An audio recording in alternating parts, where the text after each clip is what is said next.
안녕하세요. 서울대학교 환경대학원 도시사회혁신전공 김부열 교수입니다. 오늘은 무작위 통제 실험 Randomized Control Trial 기반 평가 방법론에 대해서 간략하게 한번 이야기를 나누도록 하겠습니다. 이제 저희가 다양한 정책 프로그램을 평가할 때 제일 중요한 거는 정말로 어떠한 프로그램 정책 때문에 우리가 기대했던 효과가 나타나는가, 이 인과관계를 저희가 잘 살펴보는 것이 가장 중요합니다. 하지만 이 인과관계를 살펴보는 게 좀 쉽지가 않아요. 한번 예를 들어볼까요? 미국의 National Health Interview Survey라는 게 있습니다. 그래서 NHIS라는 서베이가 있는데 여기 대상으로 사람들한테 질문을 했어요. 어떤 질문이냐면은 지난 12개월 동안 병원에 가신 적이 계십니까? 그 다음에 개인적으로 얼마나 건강하다고 생각하십니까? 이 질문을 했어요. 자, 밑에 표를 보시면은 내가 지난 12개월 동안 병원에 입원한 적이 있었다라고 응답했던 사람들은 7,774명이 있었어요. 병원에 입원한 적 없었다라고 응답했던 사람은 9만 명 정도가 있었습니다. 이분들에게 주관적으로 자신의 건강을 평가해달라고 했더니 병원에 입원했던 사람들은 한 5점 만점에 3.2, 병원에 입원한 적이 없다라고 응답했던 분들은 3.9 이렇게 응답을 하셨어요.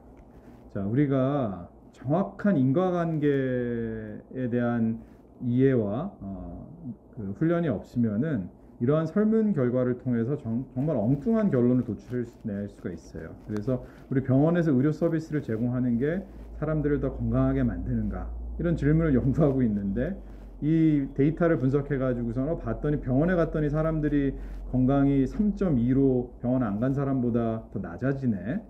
그래서 병원에 갔더니 사람들의 건강이 더 낮아졌다, 이런 결론을 내면은 정말 엉뚱한 결론이 되겠지요.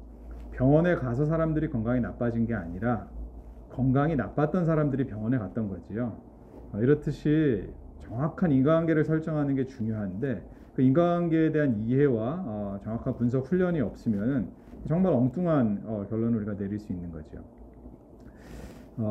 그래서 저희가 그렇다면 인과관계를 어떻게 입증할 것인가 좀 고민을 해봐야 되는데요. 가장 중요한 이론적인 모델이 Potential Outcomes 모델이라는 게 있습니다. 이거는 뭐냐면은 만약에 내가 이걸 하지 않았다라면 어떤 일이 있었을까라는 가상의 결과를 우리가 꼭 비교해야 된다는 뜻입니다.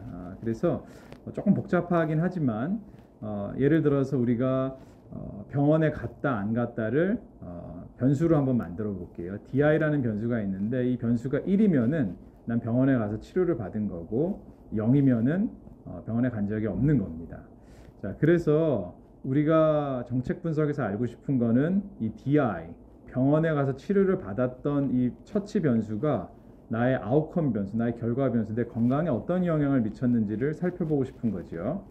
자, 그래서 이 질문을 봤을 때 우리가 Potential Outcomes를 한번 생각해 볼 수 있어요. DI가 1인 경우는 뭐지요?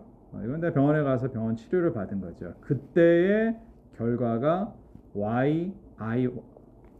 Y1I가 되는 거죠. 그러니까 DI가 1인 경우에 병원 처치를 받았을 때는 하첨자가 1이 붙습니다. Y 밑에. 근데 DI가 0이다. 그러면 나는 병원 치료를 받은 경우가 없지요. 그러면은 Y0I 이렇게 붙어요. 첨자가. 자, 그래서 정말로 병원에 가서 치료를 받았던 것이 나의 건강에 어떤 영향을 미쳤는지 그 명확한 인과관계를 설정하려면은 우리는 뭘 분석해야 되냐면은 Y1I 빼기 Y0I를 분석해야 됩니다. 이게 바로 인과관계 효과입니다. 병원에 가서 치료를 받았던 인과관계 효과입니다. 자, 그런데 문제가 뭘까요?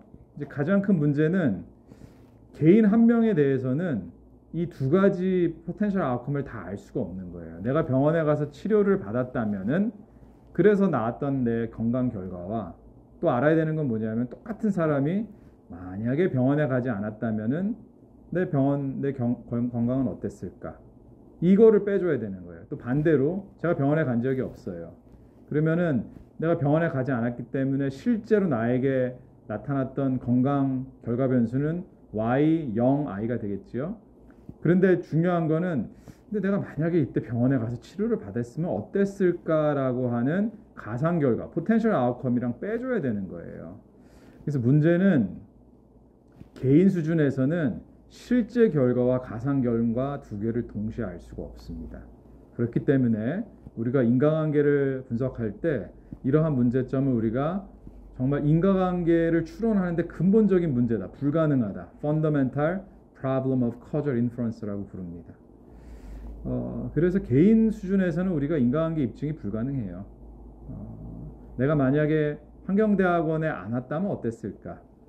환경대학원에 와서 여러분들 많이 배우시고 또 여러분들에게 또 좋은 일들이 많이 일어나겠죠. 앞으로 커리어도 더 잘 발전시킬 수 있겠죠. 하지만 여러분들 개인을 대상으로 환경대학원에 와서 도대체 내 삶에 어떤 영향이 있었을까? 인과관계 입증이 불가능합니다. 왜냐하면은 그걸 정확하게 분석하려면은 여러분들이랑 똑같은 복제인간을 하나 만들어서 한 명은 환경대학원 가서 공부하고 한 명은 공부를 안 하거나 딴 데 가서 공부하고 그 다음에 그 둘의 진로 차이를 비교해야지만 환경대학원에 와서 공부하셨던 정확한 인과관계 효과를 분석할 수 있는 거예요. 개인 수준에서 불가능한 얘기죠. 그렇다면 우리가 정말로 중요한 프로그램, 정책들의 인과관계를 평가하는 것을 포기해야 되는가? Fundamental Problem of Causal Inference가 있는데 그거 어떻게 하란 말인가? 개인 수준에서는 불가능하지만 집단, 그룹 수준에서는 저희가 인과관계 입증을 할 수 있습니다.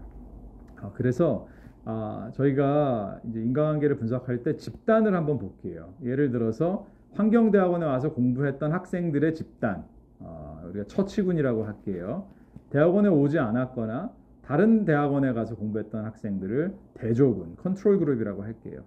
자, 이렇게 두 그룹으로 나눴다면은 환경대학원에 와서 공부한 학생들은 처치를 받았으니까 DI equal to 1이 되겠지요. 그래서 우리 학생들의 추후의 미래의 진로를 결과 변수 Y1I라고 하겠습니다. 환경대학원에서 공부하지 않았던 비교군 학생들은 DI가 0이지요. 그렇기 때문에 그 뒤에 나오는 취업이라든지 진로라든지 이런 결과 변수가 Y0I가 되는 겁니다. 그래서 저희가 이거를 수식으로 표현해 보면 되게 간단해요. 밑에 있는 그 수식이 되는데요. 이 수식을 풀어보면은 어떤 결과가 나오느냐? 내가 환경대학원에서 공부를 했던 학생들 DI가 1인 경우에는 항상 볼 수 있는 결과는 Y1I 하나밖에 없어요. 내가 환경대학원이 아닌 다른 학교에서 공부했던 아니면 대학 공부를 하지 않았던 대조군 학생들이 DI equal to 0인 경우에는 저기 DI가 0이니까 뒤쪽에 있는 요 텀이 다 없어지지요. 여기 보시면 얘가 다 없어지니까 남는 거는 Y0I 하나밖에 없는 거죠.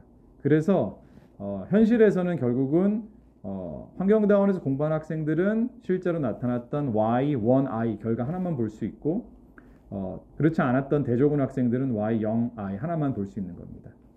자, 이게 좀 복잡해졌는데 이걸 왜 설명하냐면은 우리가 인과관계 입증이 쉽지 않다는 걸 제가 설명하기 위해서예요. 그래서 이 그룹에 환경대학원에서 공부했던 학생과 그렇지 않았던 학생들 간의 평균 결과 변수 값을 좀 분석을 해보는 건데요. 결국은 이 복잡한 식이 얘기하는 건 뭐냐면은 요 밑에 제일 밑에 보이는 빨간색 이게 우리가 분석하고 싶은 인과관계입니다.